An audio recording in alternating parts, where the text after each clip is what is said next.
Hey everyone, and welcome to Almost Cancelled. I am Peter, and that is Tara, and we are going to talk about the Righteous Gemstones, Season 1, Episode 8. It's called But the Righteous Will See Their Fall. Ooh. Yeah, full spoilers for the episode, as always.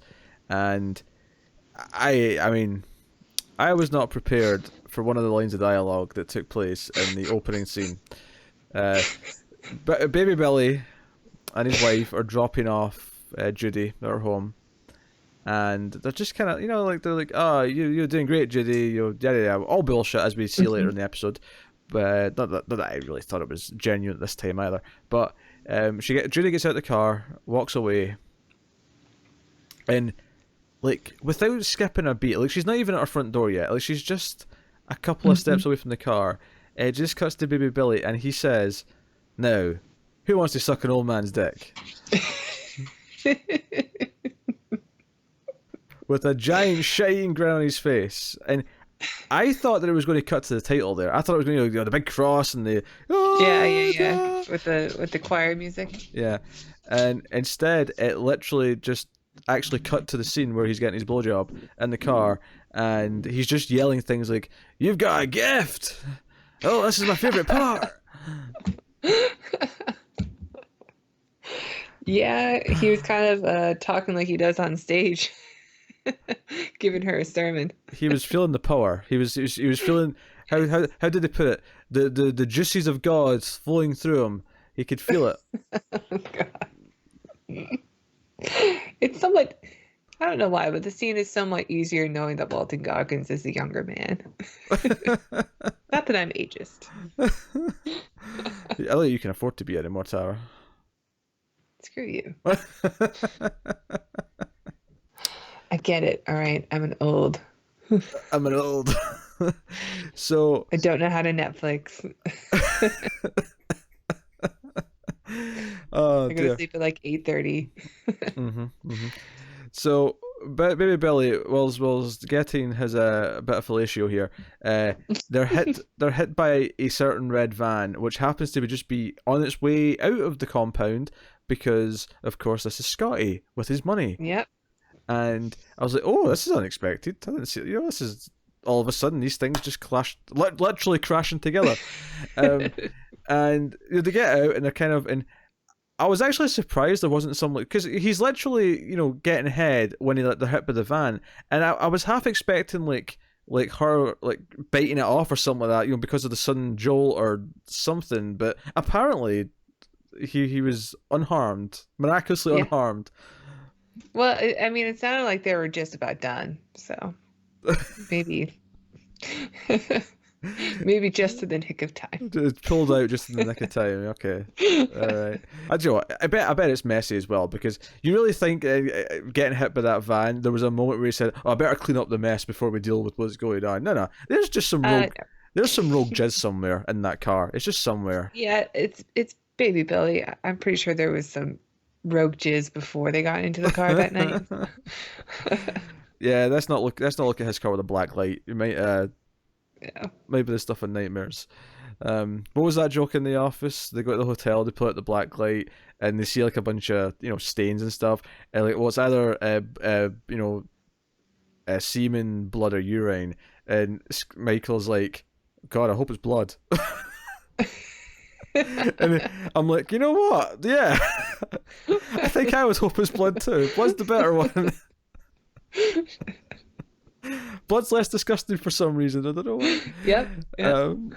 But I hope it was a murder. So they go up to him and like, hey now, you all right now? He's doing his thing, and it's actually the wife who at the back of the van like opens the door. Is like, Billy, come look at this. And it's like, look at all that money. Oh. And all of a sudden, like, oh, see, he's dead. I'm not touching him. I don't want to contaminate the scene, but he's dead. Mm-hmm. And of course, he isn't dead, but she's holding the gun when he wakes up. So we have this moment where he wakes up very quickly. Almost like the end of like Scream or something like that, where like, the villain kind of wakes up, like, it's like you think he's dead, but he wakes up. And she just instantly shoots him in the forehead. Sorry, it's in the cheek. It's right in the middle of the face.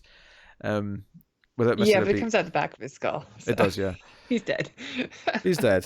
Scotty's instantly been killed by like if this was a game of Clue for the American audience. What is it called? Cluedo. Cluedo. All right. It's a play on words because Ludo means that, you know what, it doesn't matter. Yeah, it sounds clever. Ludo, if I recall correctly, is like Latin for game, so it's clue and game, clue game, Cluedo. It's a play on words. All right. All right. You guys over there in the UK with your Earl Grey tea and your Cluedos. So pretentious. Hey, we're not the ones who pronounces garage as garage, all right? It does sound classier. It does. That is like one of the few examples of like the American version sounding really posh compared to the UK version. Garage. Garage. I was at the garage. But so that's where we cut the title, and they come back, and they're taking all the money, and they're trying to dispose of the van, the crime scene essentially, by putting it into a swamp, I think it was, and so I kind of called this joke coming. It was kind of like a really obvious joke to a point. I didn't get it exactly, like because they're pushing it in. And it's going into the water, it's going in, and it gets to the point where it just kind of stops, and it stops sinking, and it's like, hey, it's only, there's like a foot left of the van at the top, you can see it, and Baby Billy's like, oh, that's alright, we're at low tide, tomorrow it'll fill up, and then, that'll loosen the mud, and it'll sink deeper, and then it cuts to like the morning, and like, no, that was high tide, now it's just sitting there. The water is completely drained. It's like it's just sitting there in mud. Yeah, I mean, yeah, you're right. I saw it coming too, but it still was executed so well. Yes, yeah, it was a funny gag. A great joke. It was a funny gag. So they just skedaddle. They're like, no, we've got money now, and you feel bad for Judy. Judy goes to rehearse, and like they will just want to like leave, and like. And this is where, like, if you weren't already down on Baby Billy as a person, given what you said to her last week, he just says, "Nah, this whole thing's turned into a turd. Like, you don't really have talent. Yeah. You're no Amy Lee. You're not even Judy Lee. You're just plain old Judy." And they run off. And it just, he was just using her because he has money now and he doesn't need her. It's like, well, no, don't care about the tour now. Off we go. And they run. Yeah, well, he's also on the run from, murdering a man. So. Well, technically, he's just an accessory to murder. Okay, yeah. I still would be on the run from that. True. I mean, I'm not saying he shouldn't be, but like just technically. So which leads to Judy's big scene, because I feel like a lot of characters get a big scene in this episode at least. And Judy's big scene is where she, after this, tries to go crawling back to BJ, who's an optician, and she goes to his place of work, and. Actually, my favorite thing about this, about just being in his place of work, is that there's like a kid waiting for his eye test or whatever it is, and like you see him once at the start of the scene, then the scene plays out and everything happens, and there's obviously funny stuff in there we'll talk about. But at the end of the scene, when he's getting mad at, he's like, "Mr. like Walters has been waiting for his new transitional lenses for 10 minutes, and I have to go serve them." I just loved that he called him Mr. something. Like he used his last name. Yeah. Yeah, it didn't matter that he was 8 years old. He's a client. Yeah. And then, of course, the kid, when he sits down, he puts his hand on BJ's shoulder and pats him. It's like, it's okay. Yeah, well, BJ's emotional. You can tell he's been through a lot. Yeah, of course. I mean, my favourite part of this might be when he says, "I'm edgy now," and then just turns his head and reveals the little stud in his ear. So great. Did not expect this turn for BJ. No, BJ. It's almost like BJ says, "You know what? Keith's getting all this love. I need to go come swinging. He's keeping it. I need my thing. And that's a wrong definition. Keeping it is when your penis and balls are hanging out your underwear a little bit. That's that's when you're keeping it. Maybe BG will do that. I mean, I don't know, but and obviously, Judy feels so desperate in this scene. She's like, "No, I'm sorry," and she's like, "Oh, I quit. You're more important to me," and she's lying. But the favorite line has to be though, "Come on, let's go in the back, BJ, and we'll rub backs and dicks." What is that? I assume the back rub's for her? Oh, okay. I thought it was like, I thought it was something else, but like back to back, and then dick to dick, which didn't make any sense. But in my mind, Judy doesn't make any sense either. So what she says, because she's right, she grew up with two boys, so she's edgy, and she's always fighting. Yeah, she's always fighting. She's always rough. She's always spitting as well. There's a whole scene in this episode where like her and the brothers are all spitting constantly. But yeah, this scene's kind of heartbreaking because you feel bad for Judy, but at the same time, she did BJ dirty, and She did, yeah, definitely.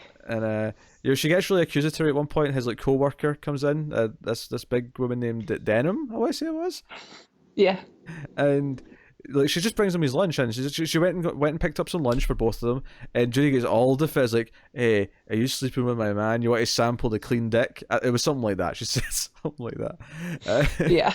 And she's like, "What? I've got a wife." She's like, "Oh, I don't care." Yeah, so I know.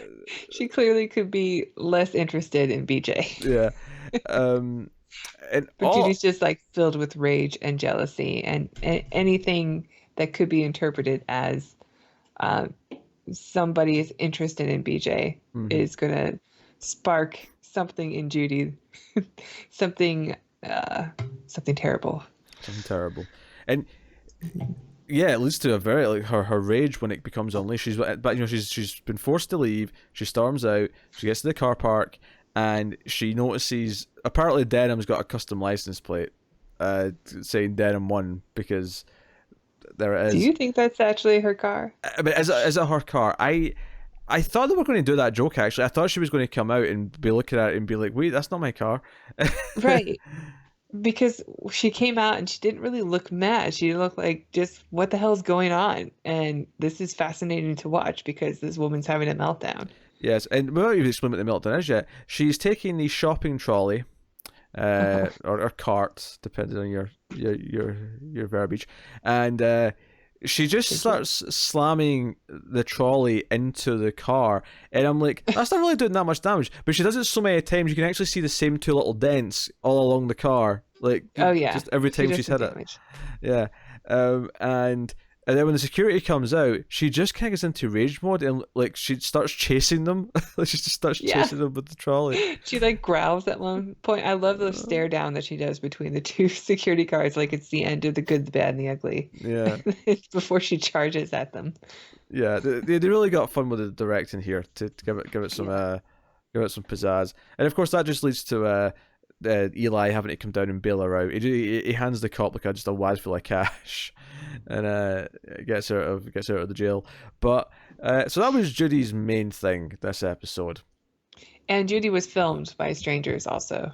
That's true. Yeah, because she grabbed the woman's phone at the end and like smashed it. Before we get to what I'd call the main plot, let's go to Kelvin, who is just having a crisis of faith. He starts to question things, and it leads to a very hurtful scene where he kicks Keith out the house. Pretty hard to watch. Yeah, we actually, because I mean the shot towards the end where Keith's just driving with his belongings in his car, because he goes past where the van's getting picked up by the police, but he's just got tears in his eyes, rolling down his face. Doesn't even notice. Doesn't even notice. He's just too heartbroken. Because he's in the pool. Because I'll be honest, I'm a little disappointed that when he got out of the pool, there was no Keith in it. I really expected some Keith in it. I expected something as well. Yeah. But it's okay. They can hold it back. Yeah. Well, Keith can't, clearly, but yeah. Maybe this is a sign that he's maturing.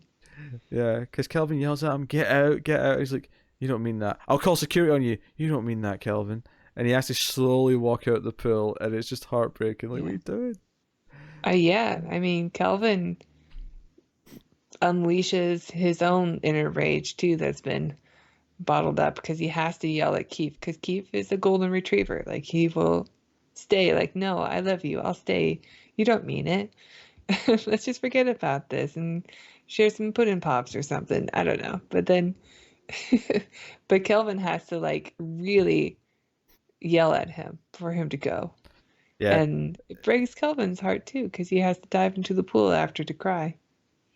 Yeah, they better have some sort of heartwarming like reunion next episode.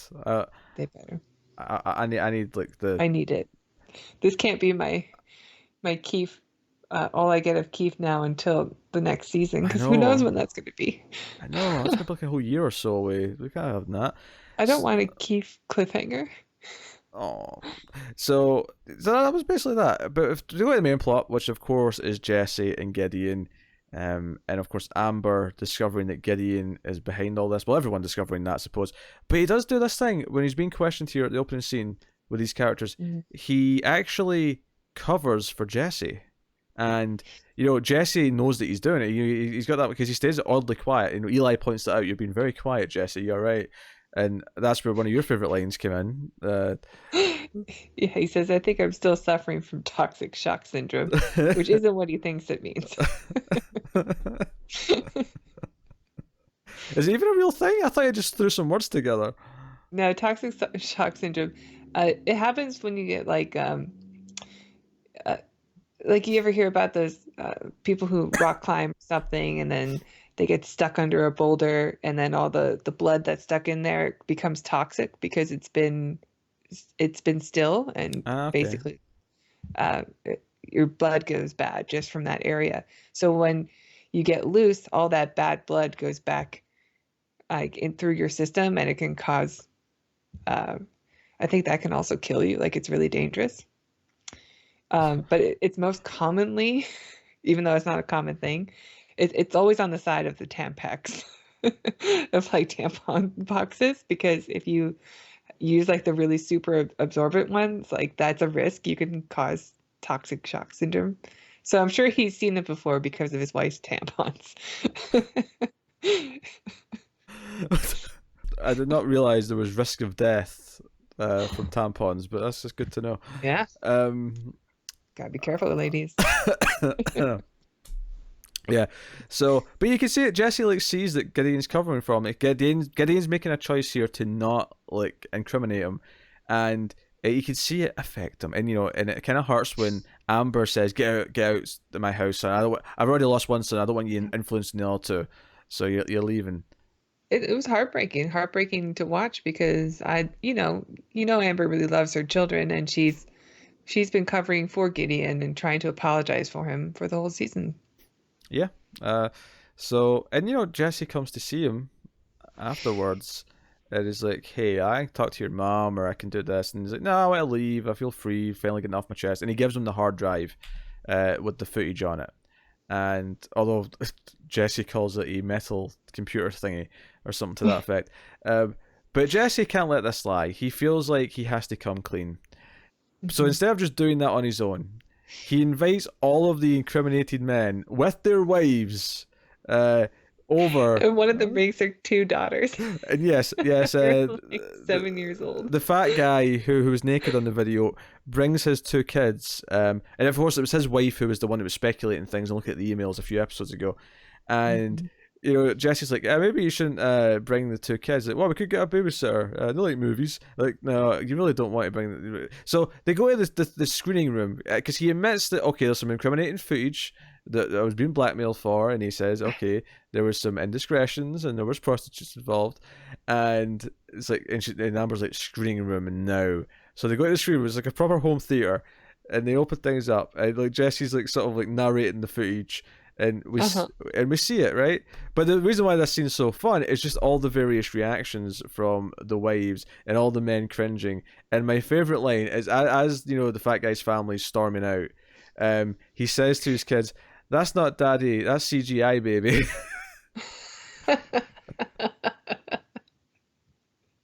They just watched their dad's I naked love I body. love how the bigger guy his wife when she's just like I knew it. I knew you guys did something. I knew it. This is going to justify it. And and Jesse's like, "Please, this is not about the past. This is about me." Because of course it is. Like the whole time he's just presenting all this footage as look at what I am able to admit that we did. And therefore because of I'm able to admit it and be this brave that I deserve forgiveness. Like he's Yes. already forgiven himself for all the actions, not any of the wives or anybody else there. Yeah, he's laying it on thick, and he's like, look at how great I am for doing this. Look at how great I am for admitting this. Yes. And at one point he says, and this topless prostitute here, she had really smelly boobs, so I promise you I didn't go any closer than this. And then Amber's Yes. like, yeah, that's why you didn't have sex with a prostitute. She was smelly. Yes, that's the main reason why you shouldn't do that. Yes. I love Amber's reaction to this, but I Mm-hmm. was a little bit unsure how she was going to take the footage. Like if she was going to stand by her man, like she's been all season, and kissing ass, or if really was going to feel betrayed and Well, let me flip ask a you. switch, just like all the other scenes that we've gotten in this episode. Let me ask you this, Tara. Which of the two do you think is shooting him in the ass closer to? The latter. Because It's so great. he's going around the house like sort of chasing her, like trying to beg her for forgiveness, and she goes to her closet where all the guns are kept and pulls out this giant ass sniper rifle. Yeah, he immediately goes, "Oh shit," and starts running away because all of a sudden he's in the most dangerous game. And my favorite part of it is that she got outside, she starts taking aim, and I'm like, well, clearly it's like she's got tranks or something in there. She's not going to actually shoot him with a bullet. Right, and then at the very end of the episode, before we cut to credits, he's just crawling around. There's just blood pouring out his ass, and he's like, "I got shot in the ass." And I'm like, "She actually I shot love him?" how calm she was when she got it too, and she came Mm-hmm. out looking like the Terminator. Mm-hmm. Mm-hmm. Because it's funny. One of the things that I was thinking earlier on in the episode is that because Scotty was killed kind of like suddenly, I'm like, oh, we're not going to have a chance for her to like use her arsenal. Like I was expecting like some big scene towards Yeah. the end of the season with her like showing her skills again, and maybe she still might, but this was at least enough justification for the closet, because it was like she went in there, he sees that gun, and he's like, oh shit, and bolts. Yeah, pretty great payoff. But you're right, because after the last episode, it was just like how, it seemed like Scotty had won for a moment, but we knew like something was going to happen. But I thought that would be the last two episodes is how they get back their money or whatever. I thought Scotty was going to be the big bad, maybe even into season 2. Nope, he doesn't even get a line of dialogue. Not even close. He's just dead. I have to expect that somehow Baby Billy has to come back next episode. Not because he wants to give the money back, but somehow he's going to end up being forced into it, or they're going to find out he has it somehow, or something. Yeah. Yeah, Because I mean, Baby Billy saw all the money and he knew that it came from the gemstones because it's on like the bags and stuff Yeah. that they used. Yeah, so he knew where it came from, which for him makes him more than happy to take it. Not Right, not because he thinks he deserves it, that Yeah. he's, been robbed from the gemstones. don't get me wrong though. I fully expected he would take it anyway, no matter who it came from. But like, there's an extra sense of satisfaction for him here. Maybe, but I think it is personal. Yeah, no, I think that's- this is, I deserve this because, like, this is God giving this to me because I deserve it. Because I should have already had this money if I was able to have my career with Amy Lee, but instead she went off, became a gemstone. Yep. There's a scene with Eli and Kelvin, where Eli's kind of referencing back to what we heard his dad say about how all they really need is 4 walls, the book, and some souls, and how he's maybe let things grow too big. It's just more room for snakes to hide in, as he puts it. So he's having some doubts as well. What's interesting though to me is just like, yeah, that $3 million they stole. By the way, that was something else I laughed at a lot. Is it right at the start when when Billy's wife first opens the van and they're looking into it, and she goes, "There must be hundreds of dollars here." It's like 4 duffel bags filled to the brim of cash. Even if that's $1 bills, that's still thousands. Yeah. Oh. Yeah, and there was a nice little shot of them throwing money around in a bed and Baby Yeah. Billy having sex with it. Yeah, he starts humping the money. Yeah, as she watches. Yeah. Who wants to watch an old man have sex with some money?